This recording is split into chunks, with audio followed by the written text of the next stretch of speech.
a room to learn. Kuti wangu wakashika sei pa 100 ingoni tese kunona mata mwalimu penyu kwa sei ndisiri kushika wei papa. See a room to learn if you are a believer. Jesu mwana wa Mwari azere ni kuziva mahari. But Bible rinoti aitomboenda mutemberi at 12 achigarawo pakati pevakuru aizoona nguva yekutaura but wambopinda in their midst. Dear Mwari, people hear me very well. My categories, number dimensions in the things of spirit, zviriko. Nengiros zine my categories, number dimensions. Palatumwa chayo, Gabriel anozvipresenta achitara ofisi yake kuna Maria. Kuti ndini Gabriel anomira presence ya Mwari anofamba nenhau dzakanaka. Kuti ministry of information kuku angelic level di Gabriel. Kana Michael aswa information they will fight. Wondo. Kureva kuti kune ma offices, ma dimensions in the things of the spirit. Izvo zvotikasazviziva tapano panyika. Mwari roshogorati sama teachers, sama prophets, sama evangelists, ma categories iwa anoda kuti mumwe kana atori muvhangeri angangodaro asina kana ruzivo pamusoro pekuprofita. Zvekuti there are times yekuti anogona kurwadziwa nekuona zvokuitwa nevaprofita obva ati I need to help people. Haugone kukorekta chinhu chausiri musame field usina same understanding. Ini ndikabhoikana makanika achibata mota yangu ndikamuti siya ndobatawo anoseka because anoziva ndiri pastor handikanike mota. So hasha dzangu dzinogumira pakuti chiita alright because ndiwo unoziva. Ndikaita hasha dzekuti babatiro waita moto wagadzike injini pasi inoita madhaga anoziva kuita kwake ifield yake. Saka uchiona kazhinji ukaenda kukwana unogadzira ma-TV or mumotokari vanongoti siyai mozodzoka. Why? Because ukaswera uripo unotatisa basa because pane paanogurunura zvekuti wega unobata musoro so kuti akomana inomuka futi here. Wakamwene panogadzirwa mafoni baba tinogurunurwa teshe tonzi mukatimi so pfe wega unoti airire iyi haichashanda iyi. Sayo unoti aiwa mungavhiringidze program munodzoka after 30 minutes. Why? Because you are not in that field. Ndatara nemwe hama yakaenda unoita operation. These days vanogona kutokuratidza video racho after operation. Zanza wakomana dai zvaitwa ndiri mpenya aioperetwa paura. Pachichekwa pachivhiwa tsinga dzichibatwa boto munhu amuke. But akamuka akaratidzwa video akanoti saka some people are gifted in their areas. Zvekuti when you try to intervene unogona kukanganisa zvinhu. Zvisingareve kuti ma-mistakes nema-era ahako ariko. Anokorektwa sei, anogadziriswa sei. For the sake, I'll give you an example. Mumba mukapinda nyoka ukabata zibonza kana chimbo ukatanga kurowa uchiti handisuzwa pairi but ndinogona kusangana nayo cheri area yairi. Joshua unogona kusvika paarea yairi ukarova TV ukairova kuseri ikafa. But at the end you lose property. Nekuti hausi kuziva pairi ungorova pese pese. But kana une wisdom unogona kupisa raba ukanda mumba. Painochokwa nesmoke yeraba ichibuda kunze nopanoita wika unodhila nayo at easy. So Bible richiti wisdom is the principal thing. Vashona cha wisdom dzacho vanadzo vanochira kuda kureva mambo vamakwira pachuru. Vanozviitei vanozvati mambo ane nyaya dzaanoda kurehwa but make sure kuti iwe uchiri mudika usi mambo. Even uchizva zviri correct unogona kunyudzwa uri right. Vashona chaiwo kwete zvekunamata. So Bible richiti wisdom is the principal thing. David akaita upombwe nemukadzi waUria. Nyaya ikapiwa a prophet unonzi Nathan naMwari. Nathan akapiwa a way to address the king. Haana kuenda pachivanza akatanga kushedzera kuti muri kutongwa nemhombwe hure remuni. Asisina Mwari. Akaipaka zodaisa kutoya mukadzi waUria. Mwari vakamupa the wisdom how to approach a king. David ukatendeuka kubva pazvivi zvake. Why? Because kutsura kune one element inonzi love. Ukaona kutsura kusisina rudo ndokwekuita kuti munhu anyadziswe vanhu vaseke. Kana uine rudo you try to protect and win a brother. Ofunge mukurasika akangu kwese kwaunoziva Mwari ndotomuda zveshuwa. Saka ukati waitonditsondora utondikanganisa ukatondibatsira ndovhara. Why? nekurasika kwezo Mwari ndo muda. Kurasika isaini kuti ndakavenga Mwari. Ayi kuti unichitomira kuitara kunaka kwakeso ndo muda. So ukatoona ndine magatsi kuitara kunaka kwa Mwari ndakarasika. So this one is a good brother, only that is lost. I need to help you. Ati rudoro rukashaika manje inenge ya advent. I always tell people and I always tell people this.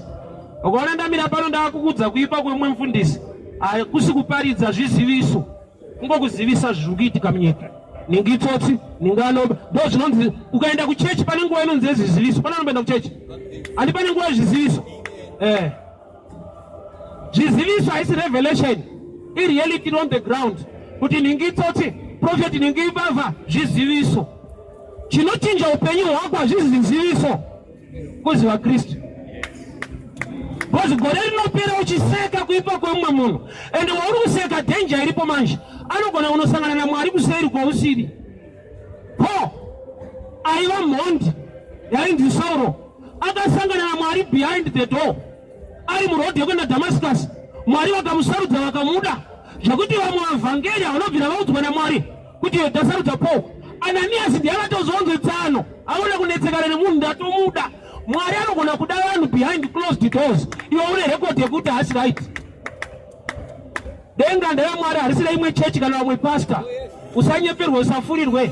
Tsvaka Mwari unamate Mwari sedunga munhu. Unogona kuseka era yangu, but my era is not a gospel and it won't change your life. And I also love it after that era chicha kaitika. Yesu unotaura achiti amuka kuguwa tara nemukati. Enda unotaura vadzidzi vangu tisangane Galeria uye na Peter. Why is he saying uye na Peter? He are part of the disciples. He knew kuti Peter wakandiramba ka 3. So obvious kuti vanhu vane zvavakafunga. Maybe vakatomudzinga muchikwata kuti is no longer worthy, but I still love him. Mwari unoita zvinhu dzimwe nguva zvinogona kubowa vanhu vanozviti tiri right. Just like the prodigal son and his father. Prodigal son akadzoka baba vakamhanyira vakatomukisa akapinda mba vakauraya mombe. Mukoma anga ari pamba was not happy. Yeti pamba hapasi pake, but he was not happy. Baba vada mukoma nawo ndo zvavada iwo sababa. Iye ari kuti aiwa baba iwo mufana uyu hasi right. Nawo yekudenga yakafanana nawo chikoro. Usambotrasta munhu asati amakisa bhuku. Kukopa munhu asati amakisa bhuku kune era 1 akazonza afoira newo watonyura. Ari right kukopa ndiani bhuku rakamakwa. Ari right kunzwa nekutera tsoka dzake ndi Jesu kwete umwe pastor. Pastor asati wapinda denga vanotozonopindawo. Saka munhu asati amakisa bhuku ari dangerous ukamukopa. Ini ndikava role model yako pakunamata nezvese imistake. Men can start on a good note and end on a bad note. Good example, John the Baptist.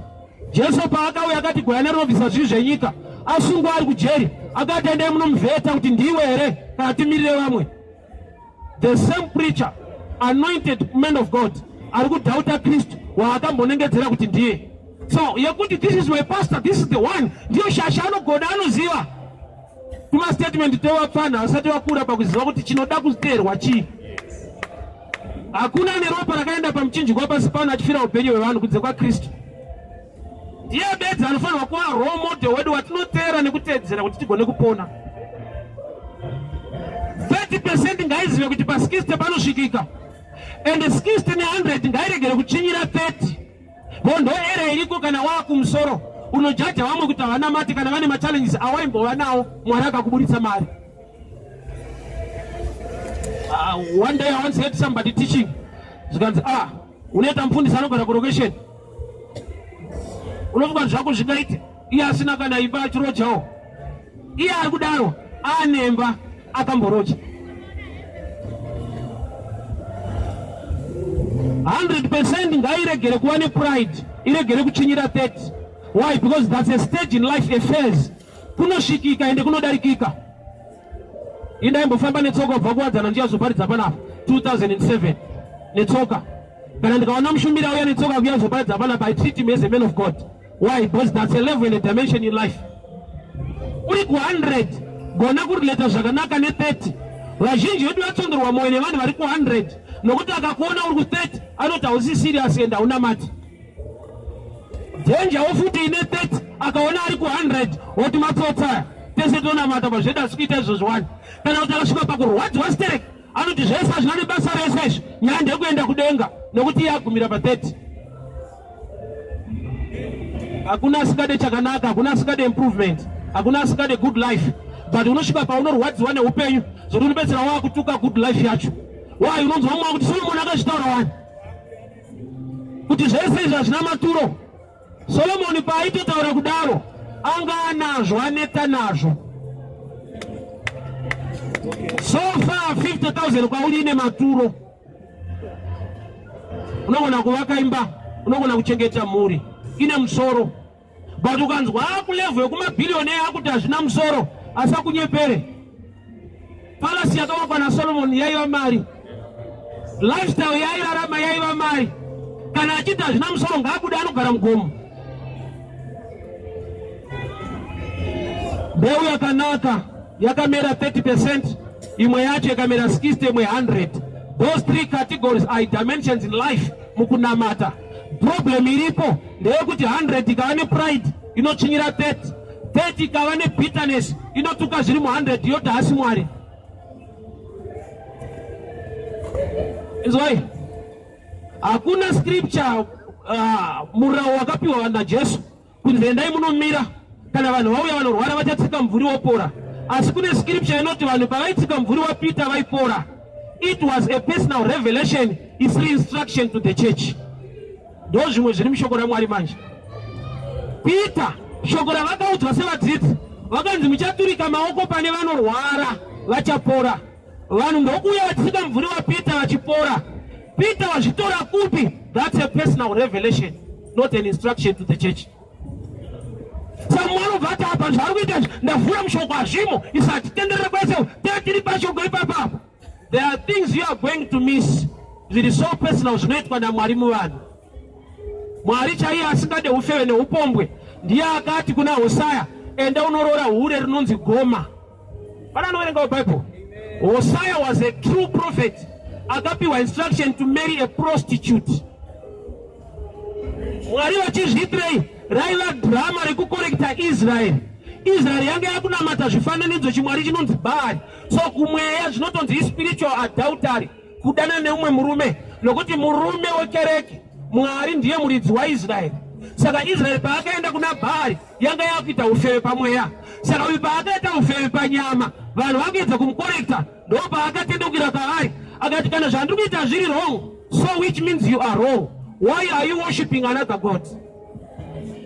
Kureva kuti Bible rine madimensions yekushumira akasiyana. Some they are anointed and gifted to dramatize things, not to speak. Ovatu havaparidza vanenge vachikuita tunyaya so ndo ana Hosea havaparidza vanongorora hure yatopera service. And they just motivate people. Hapana scripture anobata. Bible rinoti kana paine simbe ngaiende kumujuru kwete kuchechi, kwete conference. There are times you need to be inspired, not to be prayed for. Hapana kunzi kana paine simbe ngainamatirwe. Simbe enda kumujuru kwete kuprayer, kwete kufasting. Kumujuru kunoitei to learn.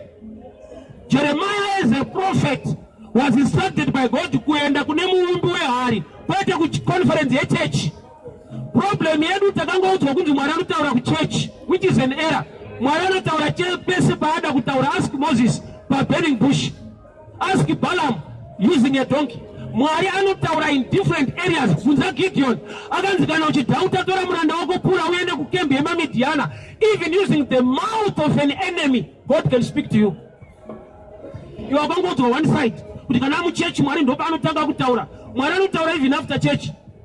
Muranda wakanda asabuda muchechi achidzokera kuEthiopia kumba akatumirwa Philip akabhabhatidzwa akaparidzirwa outside church. God can minister to your life even outside church mukombi. Kungota usi spiritually alert to catch it. Kana wana uri machiolo unotozvidza kuti Mwari vari kutaura but vanhu vachitotaura nyaya dzavo. Kana iri issue ya Gideon vanhu vaitaurirana pautuwo hwavo ndarota chingwa chebhari chichipunza misasa. Zane mwacho hakuna umwe munondo wa Gideon. Gideon ndokubva azvinzwa, ndokubva aziva kuti Mwari vari kutaura kwandiri, but kune vanhu vari kutaurirana ari Mwari achitaura neni. Those are levels and dimensions in the things of the spirit. Ukasada kuti Mwari ndipewo mweya wokudzidza ndigone kukura, unoswera uri pabitterness.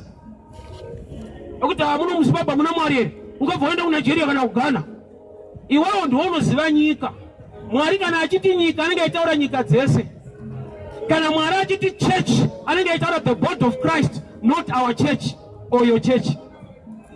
Saka paakati pa Jesu akafira nyika yese, but ari mune imwe nyika, but achiita zvenyika dzese. Zvakaitikira kuti kuIsraeri kuJerusarema zvichiitirwani sekuru ari kumuzarabani. Saka kumuzarabani ubva kuti munhu hamuna Mwari here, arimo Mwari but anogona kuita zvinhu kune imwe nyika. Dai Mwari vatibatsira tave nekuziva nekunzwisisa nyasha dzaMwari. Makategories andiri kutaura ariko ari riwo. Siyai room to learn and to grow. Pauri apa usati waguma kune kunosvikika kune kunoendeka. But problem ndeyekuti kana usisagone kusvika kumusoro unongoa kuti zvine basa reikoko pandiri pamba tiri covered tiri bo. Tine vanhu vasingaremekedze nyangwe kufunda chaiko panyama. Zvine basa reshe izvi. Inzwa, mind yemunhu igift. Mind inostretcha through learning. Zvokuti zvimwe zvanoti Mwari tiitire haraite, because paakupa mind inofanira kustretcha nekudzidza, ndo inofanirwa kukupa the thinking and the systems ekuita izvo. Zvafanira building haisi created by God. A man who was created by God ndiye ari gifted to think like this. Land ikatova shoma tinokwana kana pawaka mudhuri unoenda mudenga than unostretcha kudai. NdiMwari azviita here, akazviita paakasika munhu ane ability yekuita izvozvo. So usavenga kufunda. Zvine basa rese kunamata chete kuenda kudenga, zvese zvine basa rese. There are things that can happen because your mind is working proper. Une zvawakadzidza nekuziva. Mwari vakazodza David through Samuel kuti atungamirire Israel. David haana kuti after anointing akamhanya mupalasi.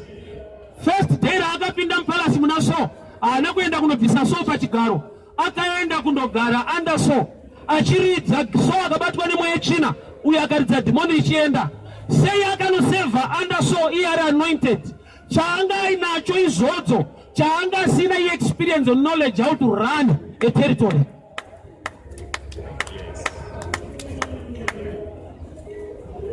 Usavenga kuacquire knowledge in spirit and in physical. Zvine help kulife yako as a person. Siya a room to learn. Siya a room to learn. Uchidzidza kunani, Mwari ngavakupe mweya muchena wokunzvera. Uregere kubatira pachinhu wani, nokuti Mwari unomutsa vanhu vazhinji vane kutaura kwakasiyana, nenzira dzakasiyana, nemareasons akasiyana.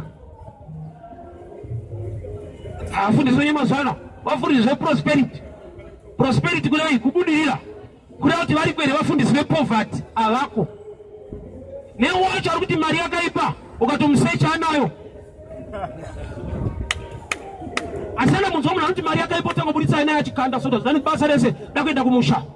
Kana dzimba dzine basa rese udza mhuri yake kuti kudaimo tunogara mugomo. Dzimba dzine basa hakuna. Ndane 45 years asana musana nemushumiri akadaro.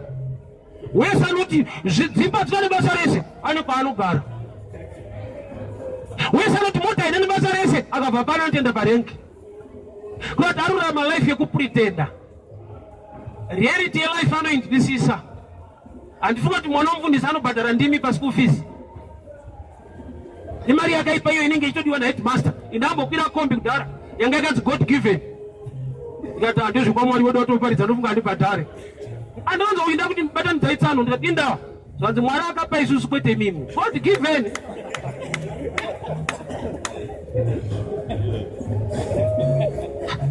Luke chapter 5. Vanhu vakabata hove anapita vanzi kandai kwakadzika vakabata. Jesu haana kuti mese makagara pana papindai mubate ndadeclare batai hove. Akatendera Peter kubata. Peter was a fisherman. Ndo yanga lifestyle yake airarama nekutengesa. So zviri pachena kuti vese vakaungana ipapo vakatenga hove dzemunana. Peter anokuti zvadabata ingopai vanhu tabata. Blessing ndeya Peter kuvanhuku inobhadharwa. Or let me finish, my brothers here. 2 Kings chapter 7. Elisha declare, mangwana nenguwa ino tichadya zvakanaka, flour ikatsetseka ichatengeswa paGedre Samaria. A breakthrough, a prophetic instruction miracle, but in a price tag. Nakuti mangwana paGedre Samaria mchangoona flour yakazara motora. Zandi tichawana flour paGedre Samaria ichatengeswa neshikel. Which means a breakthrough, a favorite wana mwari, but in a price tag. Kana usina shikel unofana nzara zvinhu zvaunzwa naMwari. Nyika ino yakaita independence 1980. Independence zvinoreva kusununguka. But kune majeri munyika yakasununguka. Zvinorevei? Kune vanofanirwa kusungwa takasununguka. Vachisungirwei kusanzwisisa kuti kusununguka kunogumira papi. Pinda pamushopu utore laptop kuti baba takairwira.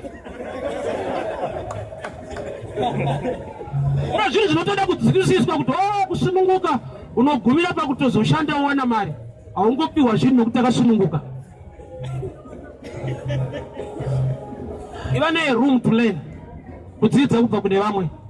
Ungangodaro uchiziva zvakawanda, but more does not mean all. Siya a room to learn kubva kune vamwe. Even munhu asingaparidze anogona kukupa chidzidzo cheupenyu. Boti mafundisiro ndenjingoudza vanhu. You need people who speak into your life.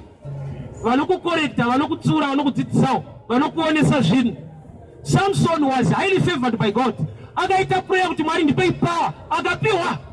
But anga abviswa maziso abofu. Akadi kuti Mwari power mandipa but handisi kuona. Sei asina kunamatira maziso. There was a boy close to him. Akazvininipisa nyangwe aine power. Akati kudii kumukomana uJudges 16. Can you take me to the two pillars of the church? Can you lead me? Any power but aone. Saka chaakuita chi akusubmita kumunhu asina power anoona. Kamukomana kakamubata kakamendesa pamapillars. He killed more. Ari a blind man. Say blind man aita ma results.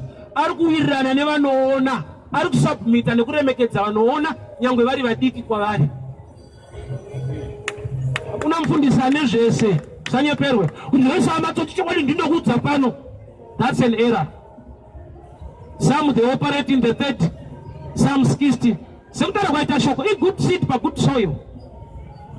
Good seed per good soil. Percentage 3 category.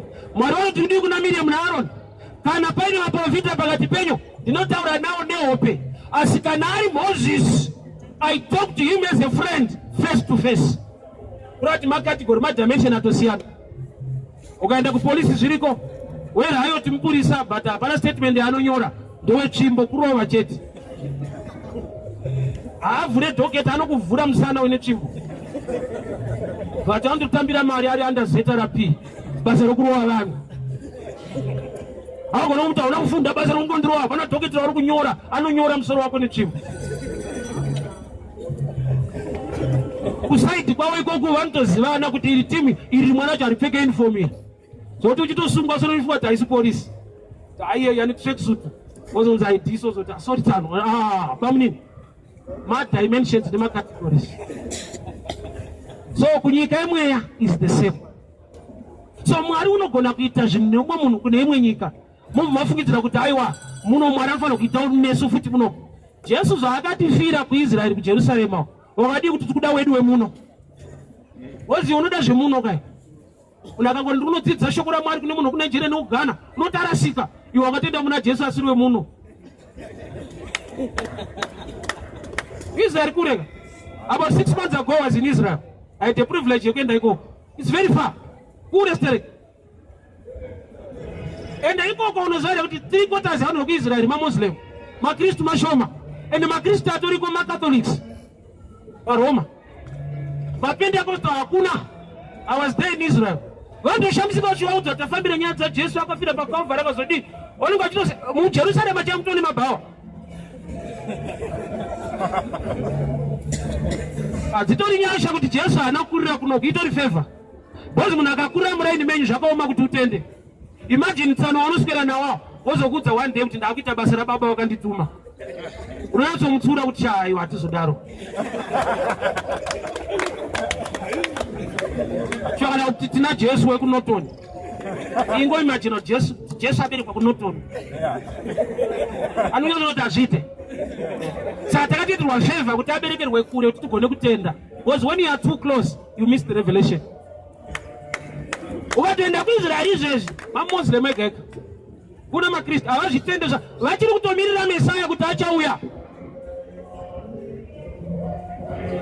Zvezvatupa avazvitendezvi. Igrace dzakatotiwana kuti because we are far.